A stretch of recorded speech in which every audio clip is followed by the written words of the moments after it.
Does the actor listen as well as speak? And who's really good at this is Claire Danes. She was in Romeo and Juliet, and more recently is on the television show Homeland. If you watch her acting, she's as good a listener as she is an actor. You can tell when someone's talking, like she's not just waiting to say her next line. She's processing what they are saying to her, even though she already knows what's coming. Okay? And then, does the actor know how to use his voice and body to serve the role? And does the actor serve the work and its meaning? So watch Daniel Day-Lewis here. This is a scene where he is baptized, right, in a very crazy way. Yeah, and but you gotta watch Daniel Day-Lewis. At first, he is, with his eyes and his body, kind of mocking the baptism process. But you can see him slowly transform during the scene until it becomes meaningful to him. Okay? So get ready for some yelling.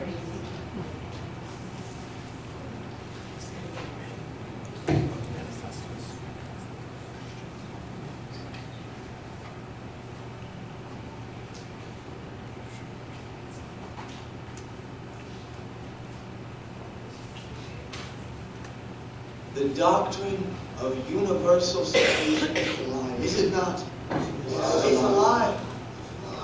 I wish everyone could be saved, but they won't. No, they won't. You will never be saved if you reject the lie. Good. Is there a sinner here looking for salvation? A new member?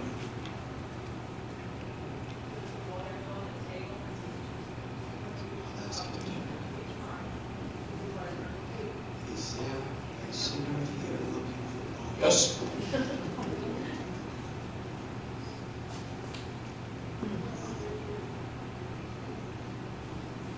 Thank you for coming.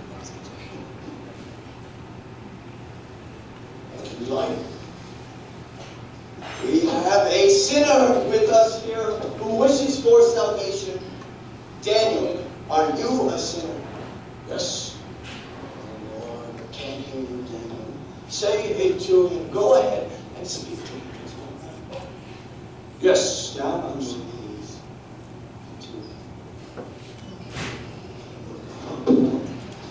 Yes, and say it. What do you want me to say? You've come here and you brought good and wealth, but you have also brought your bad habits as a backslider. You've lusted after women, and you have abandoned your child. Your child, and you raised. You have abandoned all because he was sick and you have sinned. So say it now. I am a sinner. Say it louder. I am a sinner. I am a sinner. Louder, Daniel. I am a sinner. I am a sinner. I am sorry, Lord. I am sorry, Lord. I want the blood. I want the blood. You have abandoned your child. I've abandoned my child. I will never backslide. Never backslide. I was lost, but now I am I was found. lost, but now I'm I found. have abandoned my child.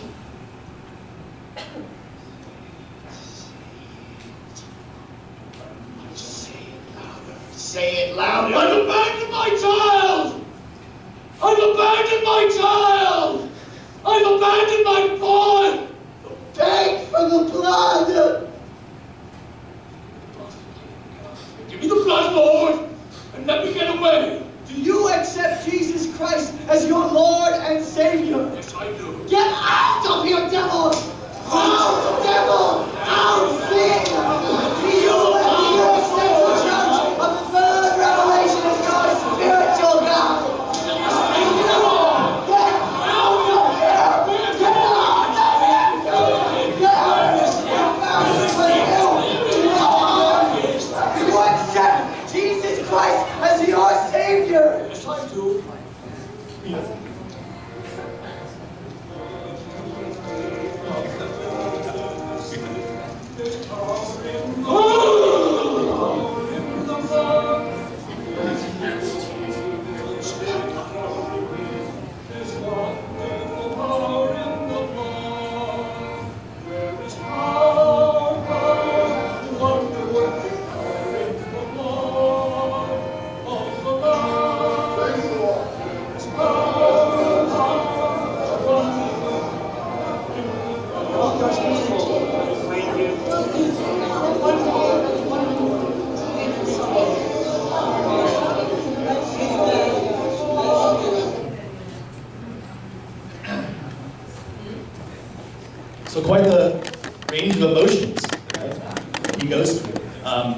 seem real? Yeah, completely authentic, right? You can see the torment. He's actually experiencing it. You know, good acting makes a huge, huge difference. All right, I've done really good on my pacing today, so we'll have one more little section, and then we will be able to eat. These are somewhat simple, but they really are important when you're going to watch a film. I was telling my father last night that I can absolutely not watch a movie with my wife. Just does not work. She likes to do other things while she's watching. She likes to get up and go get something to eat and say pause, you know, unpause, and you can get no continuity. It's awful. So I don't do it. We don't watch movies together. So it really is important in circumstances, if you're really going to try to get the meaning out of the film, that you create the right environment when you're watching the film. First of all, I like to, going into watching a film, to only know the basics. You know, just vaguely what it's about, and that's it. I don't read reviews. I don't, you know, try to learn too much, because it dampens the experience, dampens the surprises and everything else. So I try to only know the basics about a film before I watch it. And then watch alone, or with a quiet friend. Right? You want to not have interruptions while you're watching a movie. You'll inevitably miss something. And it's really hard to pay attention to things like editing and writing and the score and acting and everything else when there are distractions around you. This is a big one. Watch all in one sitting. I know we all like to start a movie at night. This is nothing that drives me crazy, my wife does. And you're a half hour in, and she falls asleep, you know, or says, oh, let's go to bed, we'll finish it tomorrow, right? Movies are meant to be watched in a single sitting, and because of Netflix and because of DVDs and everything else, we rarely do that anymore unless we go to the theater. I also recommend, as much as possible, going to the theater to see the films. They are meant to be shown large and are best viewed in that dark space. I do take a few notes when I watch a film. Not a whole lot, because you don't want to be distracted that way either. But if something catches my eye, like if there's some kind of weird symbolism, or there's interesting edit, you know, I'll just kind of make note of it to think about it later, like why that might be the case. Because I can't always, at the time, you know, you don't really have time to contemplate as you're watching. So I jot down a few notes. And then, after the film, then I'll write down thoughts about the movie. You know, things as simple as, do I like it? You know, or, you know, most of the time, I feel like I can't really decide whether I like it or not right immediately after watching it. So by writing things down, I start to process the film. And then the best thing is, you know, then to talk about the movie with other people. They're going to show you things that you probably missed, share insights that you may not have thought of yourself. So it's always good to talk with others about the movie. And the last thing is, it's good to be self-reflective after watching a movie. I mean, what does it have to say to you personally? You know?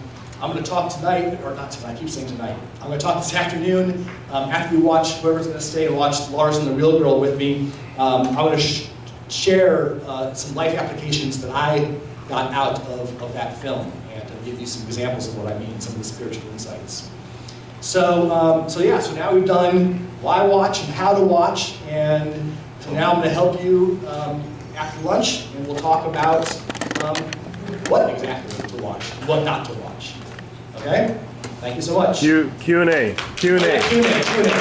Take questions. Yes. Watching the film, one of the things I enjoy is being with the audience and getting the responses. Yes. And that just heightens the thing. Doesn't it? As opposed to being alone in a room, eating and watching TV. Yes, yes. There's nothing more fun. She says she enjoys watching movies with people and hearing their responses as the movie goes on. And it is one of the funnest things to go to like an opening night screening, you know, where there's a ton of people there. You know, I did it with The Last Jedi recently, and you get the gasps and the oohs and the ahs and the laughs, and it really is a pleasurable experience. I like doing that as well. Regarding the several trends that have kind of come and gone throughout the history of cinema, what is one trend you would like to see come back that you think has gone away, and one trend you would like to see disappear? Okay, so one trend that I'd like to see come back, and one you'd like to see disappear. Really, one of the greatest filmmakers of all time was Orson Welles, right? And he was really the pioneering, the person that changed direction for everyone. And he did it with Citizen Kane, he did it with Touch of Evil, he did it with The Magnificent Ambersons, just a top-rate director. And part of the reason he was is the chances that he took, the innovations that he attempted to use. He came up with new ways of doing things. Up until Citizen Kane, you never saw a ceiling in a movie. You don't really think about that, right? Like being inside a room and then looking up at a ceiling. He was the first person that employed ceilings on his sets, right? And I'd like to see filmmakers get back to trying new things, you know, and trying to think of new ways of filming things. And I think that the thing that I'd like to see disappear, and I don't know completely, but I really am not a huge fan of the new digital style of filmmaking. I miss the celluloid, right? I miss things being filmed on film, and really I don't think there's anybody who does that anymore. I think it's all digitally recorded these days. So that. Oh yeah, well, so it is, as opposed to, you know, when they used to film on celluloid, it would actually imprint itself onto the film strip, right? But now it's all digital, right? And so there was something about the tactile nature of the old style that gave the picture like more life and depth to me. You know, things almost seem too slick. You know, another good example of this is my parents just bought a new huge flat screen TV. It's massive, and the picture is so good that you completely lose the artifice of television shows. It seems like you're standing on set, you know, and there's something about that I just don't like. Yeah. Anything else? Yes.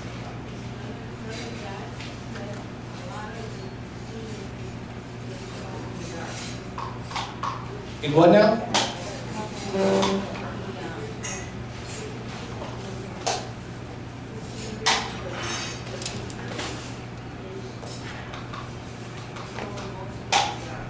You mean in the old films? Well, I think that part of that, if we're referring to what we watch today, is, you know, these are clips pulled from YouTube, so the picture's not great. And I think I just chose some scenes that happen to take place at night. But if you watch a really good and crisp version of a black and white film, it should not seem dark. Right? It should seem, you know, bright, and, you know, as bright as, not color, but still bright. Yeah. Why do the directors use curse words in their dialogue? Well, that's just lazy writing, right? Question. Repeat the question. Yeah. So the question is, why do writers or why do directors use curse words in their movies if it doesn't serve a point? And there's a million lazy things that you can do, you know. And sometimes it's an easy way out. Father and I were talking last night, and he was lamenting the fact that comedies are just not as funny anymore, and that they resort automatically to gross out humor, you know, to foul language, And it's just lazy. It's just lazy. I'll take one more question. Yes? What do you say about like the cartoon film? What do I say about them? Yeah. Yeah, they are actually very heavily directed as well. In fact, you saw a clip from the Iron Giant, and I'm going to talk about the Iron Giant a little bit later. And it's directed by Brad Bird. It's one of the best animated films I've ever seen because of the direction. He animated and put the film together as if it were a live-action movie. And I'm all for, I love good animated films. There's been a bunch lately, some really good ones. My family just went and saw the movie Coco. Has anybody seen Coco? It's a new animated film. Yeah, it's very, very good. And I really enjoyed Moana. So this latest batch that's been coming out, I think, have been outstanding. So. All right, thank you so much.